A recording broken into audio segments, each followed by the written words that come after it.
Living lightly, living deeply, real life. Have you ever sat in a quiet room, yet felt like your mind was screaming? Have you ever walked through a beautiful day, and still felt like something was weighing you down? We live in a world that celebrates speed, achievement, and constant doing, but in the silence between the noise, many of us carry a weight that no one can see, a pressure. Not on our backs, but on our hearts. It's not just stress, it's not just exhaustion, it's something deeper, a kind of invisible heaviness. Maybe it's the pressure to be perfect, the fear of disappointing others, the endless comparison, scrolling through curated lives, wondering why ours doesn't sparkle the same way, or maybe it's the silent guilt of not being enough, not doing enough, not having enough, not being enough. But what if this weight we carry isn't ours to begin with? Let me tell you a story. There once was a man who walked through life with bags on his shoulders. He started with one, a small one, packed by his childhood. It was filled with expectations: be good, be smart, make them proud. As he grew, more bags were added, a bag for success, a bag for love, a bag for image.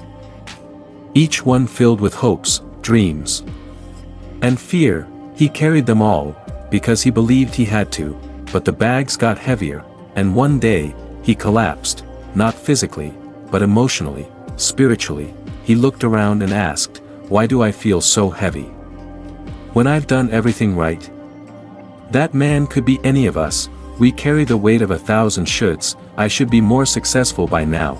I should be happier. I should have it all figured out. But here's the truth, and it's a truth taught by the Buddha more than 2,500 years ago. It is not what we carry that weighs us down. It is how tightly we hold on. The first noble truth of Buddhism is dukkha, suffering, unease, dissatisfaction, but it doesn't end there. We suffer because we cling to outcomes, we cling to identity, we cling to things that were never truly ours. We think if we could just do more, buy more, be more, the weight will disappear. But that's the illusion. Imagine standing in a field, with no one around. There's no noise, no goals, no one to impress, just you and the sky. Now imagine, for just a moment, putting every mental burden down, letting go of all the roles, all the expectations, all the fears. Who are you? Without the weight, the Buddha taught, drop by drop, the water pot fills, so too, drop by drop, we empty what no longer serves us. It begins with awareness, with a pause, with this moment. You don't have to change everything overnight. You don't need to become a monk or live in a forest, but you can start by asking, what am I carrying that I no longer need? A grudge, a regret, a fear about the future. Living lightly doesn't mean living passively. It means living consciously. It means releasing what isn't real, and returning to what is, your breath, your body, this moment, this life. In this video, we'll explore how to live not just more lightly, but more deeply, how to let go of the invisible burdens, and finally come home to what's real, not the illusion, not the noise, but the peace that's been waiting within you all along. So, are you ready to begin this journey inward? Letting go, 2 words, so simple to say, and yet, for most of us, it's the hardest thing to do. We cling, not just to people, but to identities, stories, memories, and wounds. We hold on to who we think we should be, to what others did to us, to what we did or failed to do. But here's a question most people never ask. What is the cost of not letting go? What do we lose when we hold on too tightly? Let me share with you a story, one that changed the way I look at pain. John was a successful lawyer, respected, sharp, and always in control, until the day he got laid off. 30 years at the same firm, gone in a 5-minute conversation. But he didn't tell anyone. Not even his wife. Every morning, he dressed in his suit, grabbed his briefcase, and pretended to go to work. He'd sit in cafes, scrolling job boards, but mostly just staring, paralyzed, ashamed. Why? Because John believed his worth was tied to what he did, and without his title, he didn't know who he was anymore. Weeks passed. One morning, his young daughter handed him a pink tie. "Daddy," she said, "can you wear this to work today? It's my favorite."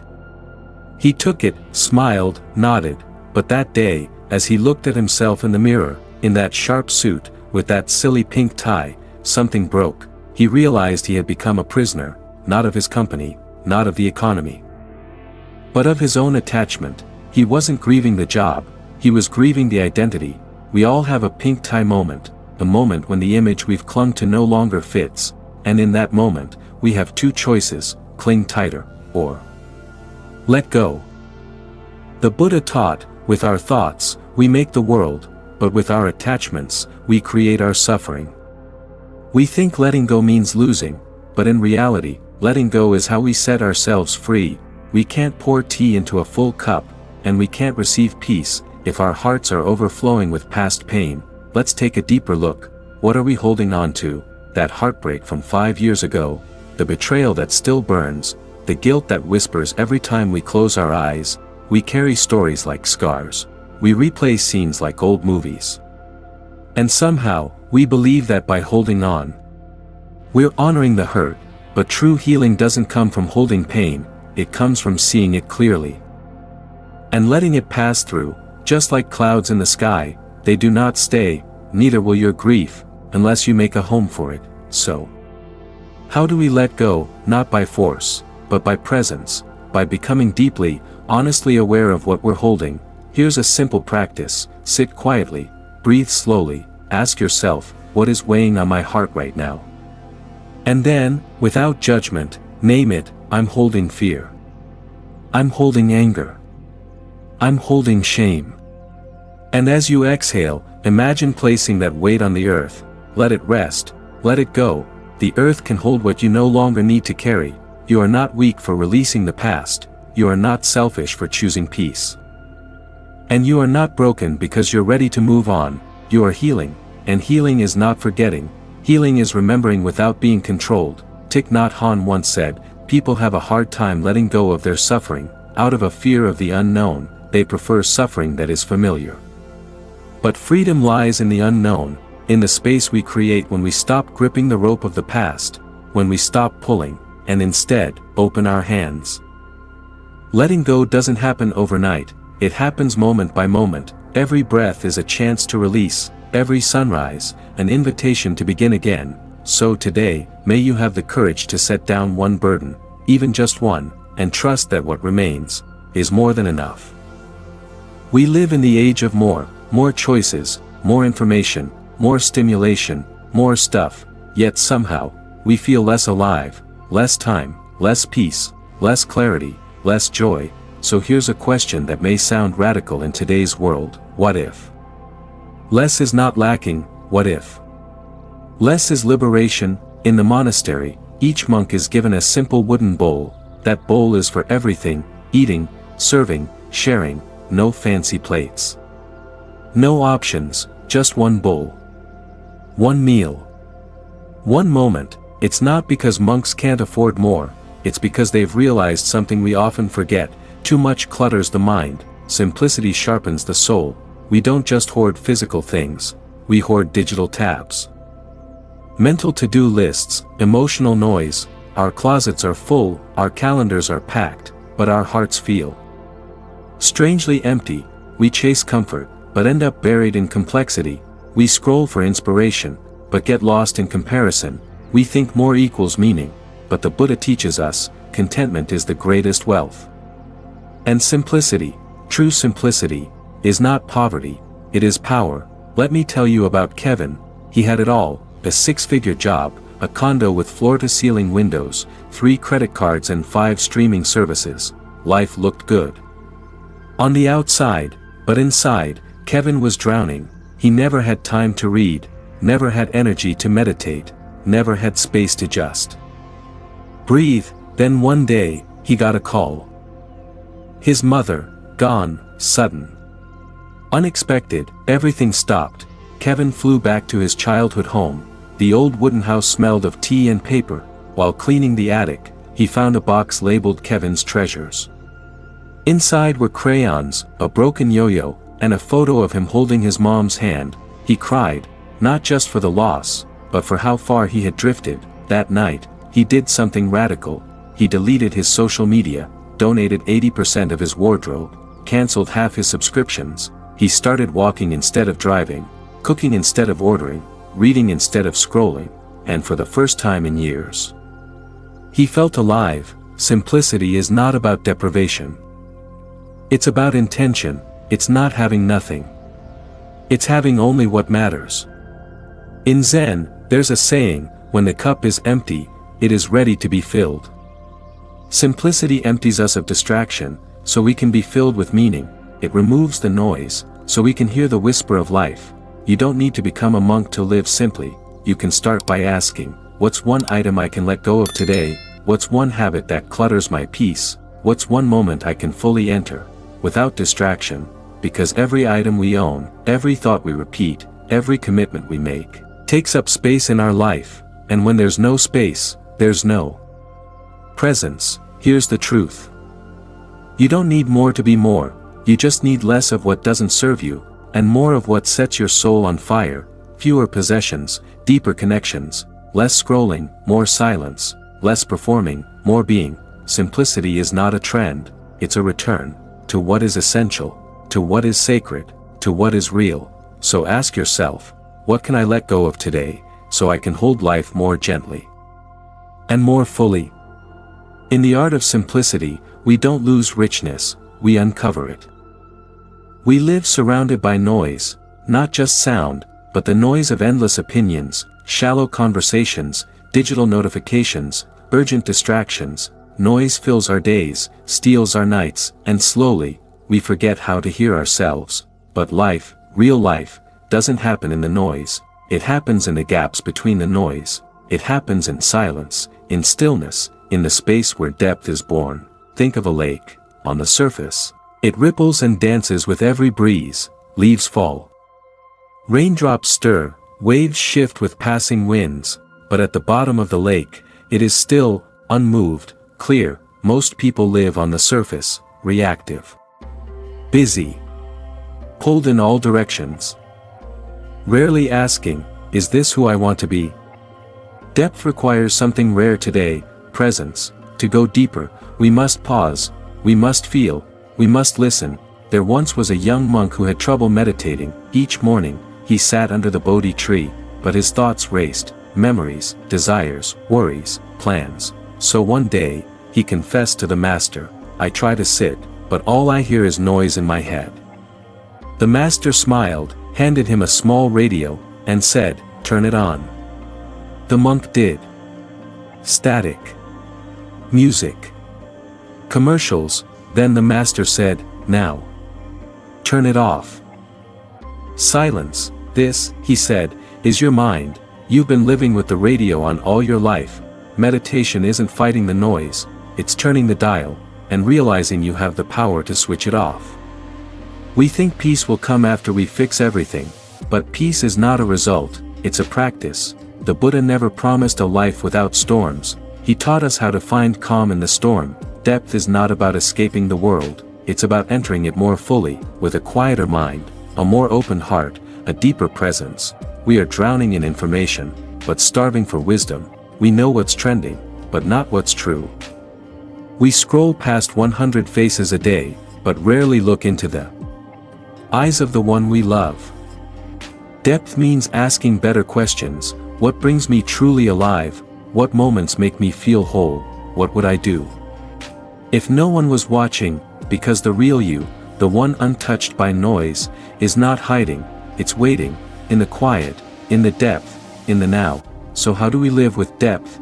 You don't need a monastery, you need a moment. Start here, single task. One thing. Fully. No switching, breathe before speaking. Let silence lead, eat without a screen. Taste the now, ask real questions. Listen for real answers, be with people fully. Not just next to them. With them, these are not just habits, they are sacred acts in a shallow world, they are the roots that touch the essence of life. Depth doesn't mean doing more, it means doing less, but with your whole being. When you walk, just walk. When you cry, just cry. When you love, love deeply, because in a world chasing speed and volume, depth is rebellion, depth is clarity, depth is truth, the surface is noisy, but underneath, beneath the opinions, the pressures, the noise, there is something waiting. It is still, it is vast, it is you. Touch that space, again and again. Until it's not a visit, but a way of living. If you're watching this right now, stop for just a second, take a deep breath, feel your body, feel this moment, feel. Here, you've just come home, back to the only place that is truly yours, the present. But here's the problem. We live most of our lives everywhere else. We wake up thinking of yesterday's mistakes. We go to bed worrying about tomorrow's plans. Even when we eat, we're texting. Even when we listen, we're rehearsing our reply. We are here, but not really here. We're chasing the next task, the next goal. The next someday when things will finally be okay. But here's the truth. Someday is a fantasy. Now is the only reality. The Buddha didn't teach us how to escape life. He taught us how to be fully alive. Now, a Zen master once invited a guest for tea. The guest, a scholar, kept talking about his knowledge, history, philosophy, psychology, all pouring from his mouth. The master said nothing. He poured tea into the guest's cup. It filled and overflowed. The guest jumped back. Stop. The cup is full. The master smiled. Exactly. Your mind is like this cup, so full of thoughts, there's no space for anything new. Empty your cup. Then we can truly begin. To live in the present, we must first empty the noise, and become the cup. Presence doesn't mean your life is perfect, it means you're not fleeing from it anymore, you're not haunted by the past, nor hypnotized by the future, you're just awake to what is. You don't have to meditate for hours, you can start right now. When you walk, feel the ground beneath you. When you eat, notice each bite like it's the first. When someone speaks, truly listen, not just with your ears, but with your heart. When you breathe, know you are breathing. Each moment becomes a miracle, because it's not what you do that matters most, it's how deeply you live it. The Buddha said, do not dwell in the past. Do not dream of the future, concentrate the mind on the present moment. Why? Because the present moment is where freedom lives. We often think of power as control, control over others, control over the future, control over outcomes, but real power is inner. It's silent, it's steady. Real power is the ability to be fully here, while the world around you spins in chaos, because when you're present, you respond instead of react, you hear wisdom inside you, you become a mirror instead of a storm. Presence is how we stop running. Presence is how we stop numbing. Presence is how we come alive. You'll forget, that's okay. You'll get distracted, that's human, but you can always return. One breath. One step. One silent pause. The present moment is a door, and it's always open.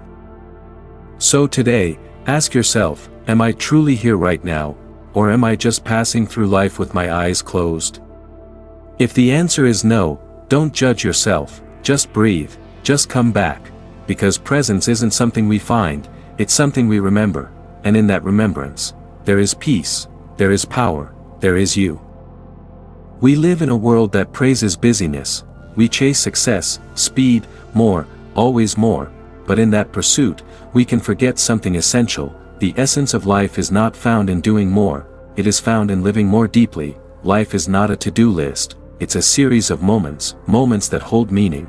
If we know how to look, there's beauty in the ordinary. Think about it, the warmth of the morning sun on your face, the sound of your footsteps on the earth, the taste of your first sip of tea after a long day. Most people rush past these moments. They are too busy thinking about the next task, the next step, the next thing. But what if, for just a moment, you paused? What if you tasted life in its simplest form? The Buddha taught us that the way to deep living is not to seek something extraordinary, but to realize the extraordinary in the ordinary. There's an old story about a stonecutter, a man who was dissatisfied with his life.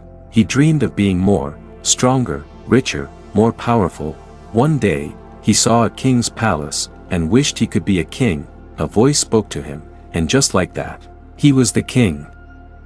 But then he saw the sun, shining fiercely. He wished he could be the sun. The voice spoke again, and he was the sun, blazing in the sky. Then, he saw a cloud, it covered the sun and blocked its rays. He wished to be the cloud, and he became the cloud, filling the sky with darkness. And then, as the cloud rained down, he saw a rock. The rain couldn't move it, it stood strong, unmoved by the forces around it. I wish to be like that rock, he said. And in that moment, the voice spoke. Once again, you already are. The stonecutter spent his life chasing power, chasing something greater than himself, but in the end, he realized that what he sought was always right there. Sometimes, we spend our lives seeking the extraordinary, but it is often the most simple, humble things that hold the greatest meaning. So, how do we live deeply in the everyday? Start by being present with what's in front of you. Notice the textures of your surroundings, the colors, the shapes, the sounds. Feel the breeze on your skin as though you've never felt it before. Breathe with intention. Not just to survive, but to be alive. Every single moment is a gift. The Buddha called this mindful living, and it's the art of being fully in touch with the present moment, without judgment, without rushing. When we live deeply, we stop viewing our lives as a series of events to check off. We start to see each event as a chance to connect with the world in its truest, purest form. The Buddha said, when you eat, eat with your full attention. When you walk, walk with your full attention. When you talk, talk with your full attention. What if every moment, no matter how small, was sacred? Washing dishes becomes an act of reverence. Cleaning your home becomes an act of peace. Cooking a meal for a loved one becomes an act of love. Holding the door for a stranger becomes an act of kindness. Everything becomes part of the sacred dance of life. You don't need to change the world to live deeply. You don't need to wait for a grand purpose to reveal itself. Living deeply means understanding that the small things matter. Every step, every breath, every glance, every word. You might feel like your life is small, insignificant, but everything you do matters. You are part of something bigger, even in the smallest moment. Imagine being fully awake in your life, not rushing through the hours, not waiting for better days, just fully here, now. Every smile, every touch, every moment of presence is a reminder that we are not here by accident. We are here to live. To experience the depth of life in all its beauty and simplicity. Life isn't meant to be a race, it's meant to be experienced. The key to living deeply isn't doing more, it's embracing what is right in front of you, and savoring each moment as if it's the most important one. Because in truth, it is. There's a great paradox in life that we all must face. The more we cling, the heavier we become, and the more we release, the lighter we feel. Attachment is the source of all suffering, but freedom comes when we let go. It sounds simple, but the journey to living lightly, without attachment, is one of the most profound spiritual paths we can walk. Think about a time when you held on tightly to something. It could have been a person, an object, a job, a goal, anything. How did it feel? Tight. Heavy. Unyielding. That's attachment. The mind holds on, the heart holds on, but in holding on, we trap ourselves. We create a prison of desire, where the walls grow higher with every expectation. In Buddhism, attachment is seen as the root of dukkha, suffering. It's not the object we are attached to that causes suffering, it's the clinging itself. There's a story that illustrates the nature of attachment in a beautiful way. Imagine this, you're walking along a path, and an arrow strikes your body. It hurts, of course, but you're still alive. You can recover. But here's the kicker, while you're lying there in pain, you decide to take another arrow, and fire it into the same wound.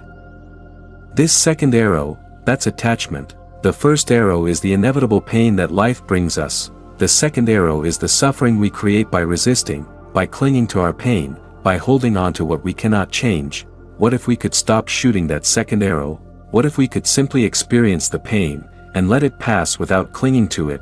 Letting go is not about denying life's challenges. It's about freeing ourselves from the burden of attachment. So, how do we live lightly without attachment? It begins with understanding that everything is temporary. The Buddha taught that everything in this world is in a constant state of change. Nothing lasts forever. Nothing stays the same. Your thoughts, your emotions, your relationships, your job, your body, everything. To live lightly, We must come to terms with the impermanence of it all. The only constant in life is change. Imagine this, you're holding a heavy rock in your hand. You carry it around with you everywhere, day in, day out. It weighs you down, you can barely move. Now, imagine you place that rock down, you release it. What happens? You feel lighter, you feel free, and that's exactly what happens when we release attachments. We feel the freedom of being present without the burden of expectations. We are no longer chained by the desire to control everything. Lightness doesn't mean we don't care, it means we care without being tied down. It means we love without owning. It means we live fully without clinging. Buddhism teaches us that the path to freedom lies in non-attachment, not in running away from life, but in participating in it with an open, light heart. How do we begin to release attachment? Acknowledge the truth of impermanence. Everything you hold on to, your job, your possessions, even your relationships, are impermanent. Accepting this is the first step to freedom. Learn to detach with love. Loving doesn't mean possessing. Love without ownership. Allow the people and things you cherish to have the freedom to grow and change. Stop identifying with your possessions or roles. You are not your job. You are not your car. You are not your relationships. You are you, without any labels or attachments. Embrace the present moment, instead of holding on to the past or worrying about the future. Fully engage with the now. The more you live in the present, the less room there is for attachment. Let go of control. Control is an illusion. Let go of the need to control every outcome. Trust that life has its own rhythm, and sometimes, letting go is the most powerful thing you can do. When we release our attachments, we become more fluid, more adaptable, more open to the natural flow of life. You might think, but won't I lose everything if I let go? In fact, you gain everything. When you let go of control, you let life show you what truly matters. When you stop clinging to what you have, you open yourself up to receiving what is meant for you, and this freedom, is the power of lightness. As we close this chapter, let's remember, lightness is not about doing less, it's about being more present, more open, more alive. In the end, when we let go of attachment, we don't lose ourselves, we find our true selves, we find peace. So, what will you release today? What rock will you set down, so you can feel the freedom of lightness in your life? The choice is yours. And remember, living lightly isn't about living less. It's about living fully. If this video resonated with you, like, subscribe, and turn on notifications for more insights. Share your thoughts in the comments. How do you live lightly? Join us on this journey toward peace, freedom, and true lightness. Thank you for watching Zen Buddhism Wisdom.